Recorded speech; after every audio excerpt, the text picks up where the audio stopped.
Hello, it's me back again with another recap of Dancing with the Stars. Would you look at that? The day after the show aired? Yeah, the day after the show aired, I am giving a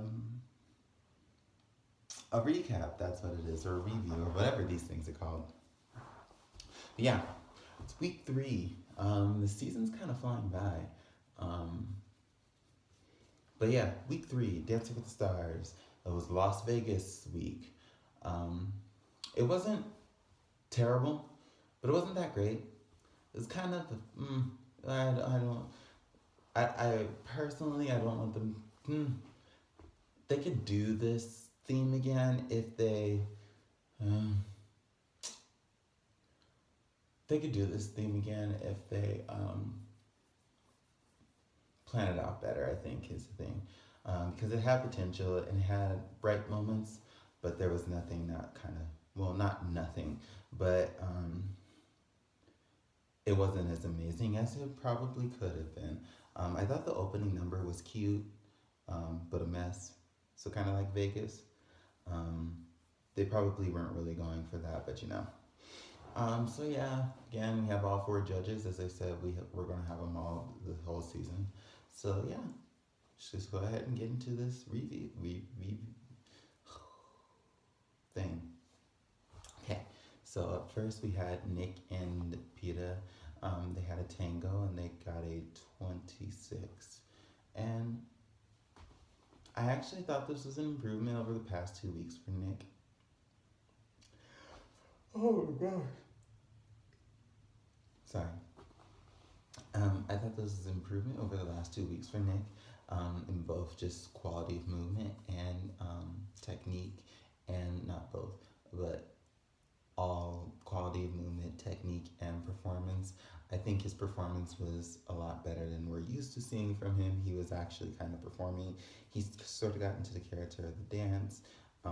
He didn't look crazy nervous. He looked sort of confident, so that was a good thing. His technique was better, although it wasn't great. It was better than it was. I like how Peter kind of simplified the routine a bit so that he could really deal with it. Although I thought the flow of the dance was odd, but that's more of a critique on Peter than it is on Nick. Also, just his quality of movement, he just moved a lot better. You can still tell he's like counting music and steps and stuff in his head, just to make sure he's like hitting the right steps at the right time and all that. But you know, otherwise, I thought it was all right. I could would have seen it getting a 27, um, 27 or 28. I do think he's been a bit underscored for the whole season, but you know, um, it was still a decent dance. So up next was Mr. T and not Cheryl, Kim. Um, they had a foxtrot, and Mr. T got a 24. And I thought it was really cute. It was Mr. T's best dance. I thought Kim did a really great job of giving him foxtrot content and really getting him to perform it and execute it to the best of his ability, um, while still kind of keeping the charm of Mr. T. Um, and I thought it really worked. I thought it really fit him. I thought he did a really good job. Um, I was very pleased by it. I think, to be honest, because he is going to be here next week, I do think he'll probably do better with the more elegant dances than with the Latin dances. I just think he kind of the character that he puts on of Mr. T, um, is supposed to be like rock hard and solid and all that stuff. So you would think that like the paso and would be more of his groove and whatever, um, and kind of like more, even just more fun dances. I mean, all dances can be fun, but more fun dances. But I think his personality and who he is as a person, I think he actually is better suited for, and I think he's also um, would enjoy ballroom dances more. And I do think he enjoyed this foxtrot a lot more than the other dances. And yeah, I really hope they get like a Viennese waltz next week. Um, it won't be amazing, but it'll be enough to where I think I'll be happy. And if he does go home next week, it'll be a great dance for them to go out on. But yeah, next was Bonner. Um, yes, it was Bonner and Sharna with a Charleston. Yeah, Charleston. Um, it wasn't a good dance. I'm just gonna be upfront about it. It wasn't good. He wasn't able to hide behind Sharna for the way he did for the Viennese waltz. Not really hide behind her, but the Viennese waltz you can kind of hide somebody being stiff and um, you know a woman can back lead and stuff and make the male celeb look. Oh, oh my gosh, I'm so tired. I am so sorry. The female celeb or the female pro can make the male celeb look a lot better than they are. And I think she probably was doing a lot of back leading in that dance. But this one, I'll say for the most part, not technique, his performance was good. I definitely saw a different side. I saw him take advantage, or not take advantage, but take control of the dance, and I saw little pieces of his personality here and there. Um, Although he was kind of going in and out of it, I do think it was his best performance wise. Technique wise, it wasn't great. You could tell he wasn't comfortable with the dance, and he just was very hesitant. He got off time. He just didn't look very comfortable doing it, and it just made it hard to watch. I did appreciate that he got the little swivel in his feet. Um, that was cool, that he was able to do that, but everything else just kind of fell apart. Up next, please bear with me. I am kind. Is this the next person? I think up next was Heather and Alan. Yes, because I remember it was in a very good running order position. Heather and Alan, and they had a tango. And did I say what Bonner got? Bonner got a 24. Um, Heather and Alan got a 33. I actually thought that was a good dance, and I was very impressed with the choreography. Um, because as I've been told and as I've been reading and as I understand, that was Alan's choreography, and for his first time out on the floor, um, doing choreography that he created with a celebrity and with a celebrity who is a professional dancer, like Heather is. I thought it was a really, really, really good job for Alan, and I have to really commend him for that. Yep. I have to really commend him for that because, you know, I didn't expect that from him. So now I'm looking like maybe he should have been on this season. Maybe he should have partnered Heather from the get go because even she has more chemistry with him than she has with Max, and she's seeming like she's um, has less of a wall up with Alan than she did with Max, and so um, I really, I'm enjoying this partnership a lot better with Alan instead of her with Max. Now, as far as the dance goes, it was good, but I mean, she's a professional dancer, so I expect nothing less than good. Um, yeah, that's it. I thought their costumes were cool, but I think they probably should have the lighting or the floor probably should have been a different color because they ended up kind of blending in, to everything just started to blend in, and it was hard to kind of distinguish the color of their costumes, from the floor, from the lights, from even like their skin color. Um, I think it just kind of everything just started to blend together. Um, and I think there needed to be a little bit of contrast to kind of set things off. But otherwise, I thought it was a good dance. Um, Still not super impressed by Heather. I still want her to um, give me something to just latch onto and be like, yes, I got it. But I haven't gotten that yet. But Alan gave me something, so I'll take that. I'll take that. It's a win. Up next was Charlotte and Keo, and they had a foxtrot, and they got a 24. Um, I Keo has been a very, very, very good pro and a very underrated pro.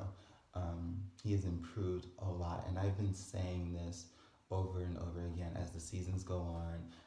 Keep saying, and people do not want to um, give him his props, um, but he is really learning and he's growing, and he's learning fast, and he's realizing what he needs to do to get his partners to shine, because more often than not, they're going to give him a partner who isn't going to really do anything. Jody was the one exception. And, I think he's learning as he's going on how to work with each of his partners. Um, I think he's done it so that I think he's sort of been watching other pros who've been successful on the show without the help of the show. And I think he's learning that in order to show his partner off in the best light, he needs to take a step back and let his partner be in the spotlight, which a certain pro still has yet to figure out. Um, and I really appreciate that. And I appreciate that he makes his choreography and his dances so that it matches his partner. And he's been doing a really great job with that. He did a great job with it when he was with Jody. And I think he did a great job with it when he was with Charo. And this Foxtrot was definitely their best dance. And it honestly made me sad that they were eliminated, because that Foxtrot really gave me hope to see, wow, okay, so Charo is entertaining and all that stuff, and she can do this, but she might not last long and she might not get that great. To thinking, maybe she could get better. Maybe she could give us a really good dance and really hit a dance, but we didn't really get that. She was also a bit subdued. Um, and yeah, she probably, I think maybe she had a feeling she was going home. So maybe she just kind of was preparing herself for that and getting ready for it. I'm going to miss her in the ballroom because she was a lot of fun. But yeah. Up next was Simone and Sasha. They had a quick step and they got a 33, right? No, 32. And I honestly really enjoyed this dance. It was my second favorite dance of the night. I thought Sasha did a really great job with the choreography. Um, and Simone really, her frame was great, her hold was great, her technique was really, really good. I guess you could, if you really wanted to nitpick, you could talk about the lack of body contact. But even then, like their bodies were they were their bodies were touching for a lot of the dance, for most of the dance actually, because I went back and looked. There were a few moments where they got disconnected, but Lynn kind of made it a bigger deal than what it was. And also Carrie Ann and the lift thing. I hate when she does the lift thing because one, it wasn't even really a lift. It was an assisted jump. It wasn't a lift because Sasha didn't lift her. He literally like had his hands and like the rest Simone can do by herself. Like that's not a lift. Um, but yeah, I really enjoyed it. I thought it was a really good dance. It was their best dance to date. Up next was Nancy and Artem. They had a samba and they got a 33. And when I saw this dance, my jaw dropped. I could not believe, like, I was watching it and I was like, okay, this is interesting because there was a lot of bright lights and I liked the blue dress that she was wearing and she was looking confident and I was like, okay, so this might be good, right? And then she hit the first move and my jaw dropped and I was like, whoa. And I was like, where did this come from? I was like, Nancy, where did this come from? Um, the way she was getting down and dirty with the hips, I was just like I couldn't believe that this was the dance that Nancy was going to do great at. I thought she was going to be like great with elegance and just lines and extensions and being very very pretty, but she really got into it and I was like, it was a really really good samba, like a pure samba that was chock full of samba steps and technique, and it was done very very well. And to be honest, it was like Lynn said, like Julianne said, it was one of the best sambas that I've seen on the show in a long time.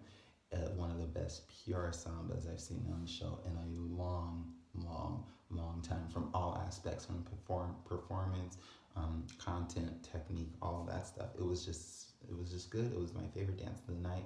Honestly, it might be my favorite dance of the season just because I was so shocked and I couldn't believe it. Up next was she was number 7, right? 8. David and Lindsay, they had a jazz, and they got a 31.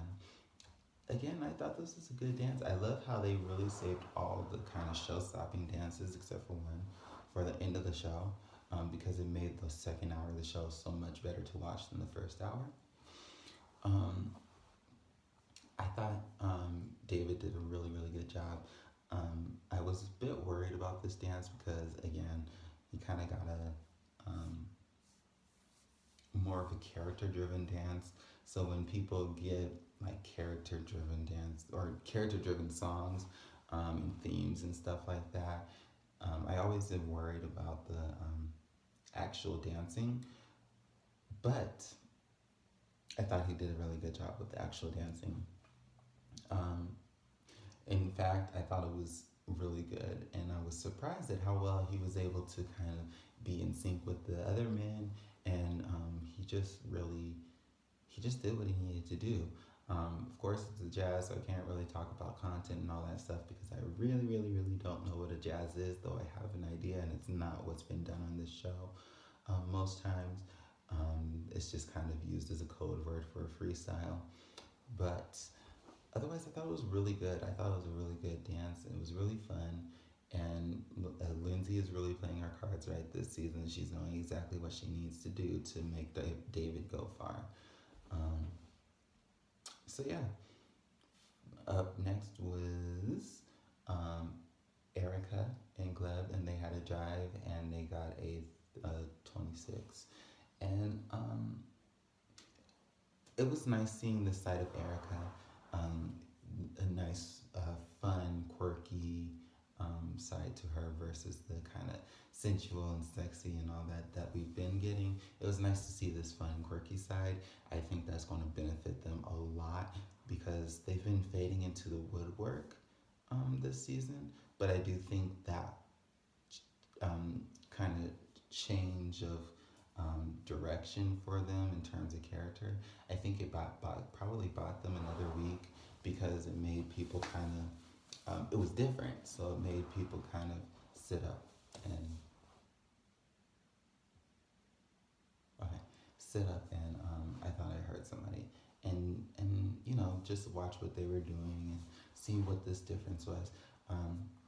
Yeah, and she's still a bit of a non-event, and it wasn't terrible, but it wasn't great. So, she's kind of really stuck in the middle of the pack, and that's kind of the worst place to be in the show. I do think she probably has about one more week before she needs to really start worrying. Um, and definitely because she has a 26, there's two people below her with 24s, and she's with Nick, tied with Nick. I do think she has a bit of a cushion. Um, I do think she probably is beating at least one of those three. But Gleb really needs to get it going because he needs to get her balance working. Great flexibility. She doesn't need to work on that anymore, but he needs to work on her balance. And he just needs to work on probably her just showing her personality more. Maybe she does show her personality and the show just won't show it. But as far as like live show night, he needs to find out how to get her to do more and kind of let her guard down a little bit more than she does. Up next was Rashad and Emma. They had a samba and they got a 28. It wasn't Rashad's best dance, but it wasn't as bad as the judges kind of made it seem. I thought they kind of really underscored him. It's a lot of people they underscored, but they really underscored him. And I really feel like they're treating him like he's the professional dancer, and the professional dancer, Heather, they're treating like she has the least amount of experience of all the women on the show because she's kind of being handled more gently, way more gently than Simone is, more gently than I think Nancy is too. Normani, I'm not sure, but I'll get to her later. But yeah, I think I think it was good. I do think the song probably affected the dance a little bit, but his hips were moving. They were great. His hips were, to be honest, I haven't seen a guy move his hips like that on this show in a few years.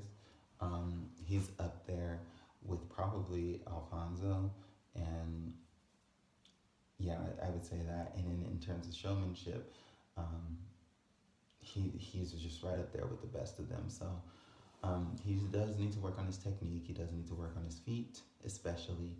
But I mean, he's doing a great job. Finally, it was Normani and Val. They had a foxtrot and they got a 34, and I thought it was good, but it wasn't really a foxtrot, so it was overscored in that regard. I could tell Lynn wasn't happy at all just by looking at him when the camera was kind of, how it kind of circles around the judges, and he was just kind of shaking his head like this. That's a sign from him that he didn't, or he was upset with the lack of content of the dance, or he's perplexed about something as to why Pro made this choice or whatever. But it was weird because he didn't really go into it the way I thought he wanted to. So I wonder why he kind of holds back with Val.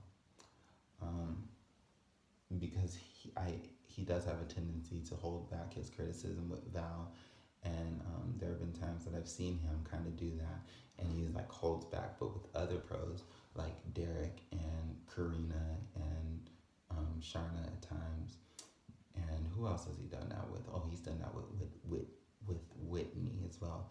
He will really rip them to shreds. So I wonder why he's not doing that with Val as much. As far as the dance goes, it was a good dance, but Normani is a great dancer. It just wasn't that much of a foxtrot. I do wonder if she's good in hold because there's very little in hold, and what was done in hold wasn't that great. So I do wonder if Val will ever work on them being in hold. I don't think he will. But yeah, I think he's going to try and find ways around it every single dance that they have, instead of actually teaching her how to dance and hold. But otherwise, it was a good dance as far as dancing goes. As far as the foxtrot goes, it just wasn't a foxtrot. So yeah, we move on to the elimination. Cheryl and Keo were eliminated. Again, I'm sad, but it was coming soon anyway. So next week's most memorable year. Plus, I think it works out because Cheryl kind of already did a little most memorable year with her. Not already did it, but kind of let us see more into her with her story when they did the paso last week. So it works out. I think next week's most memorable year. Hope it's good. I will see you all soon. And yeah, that's it. Till next time. Bye.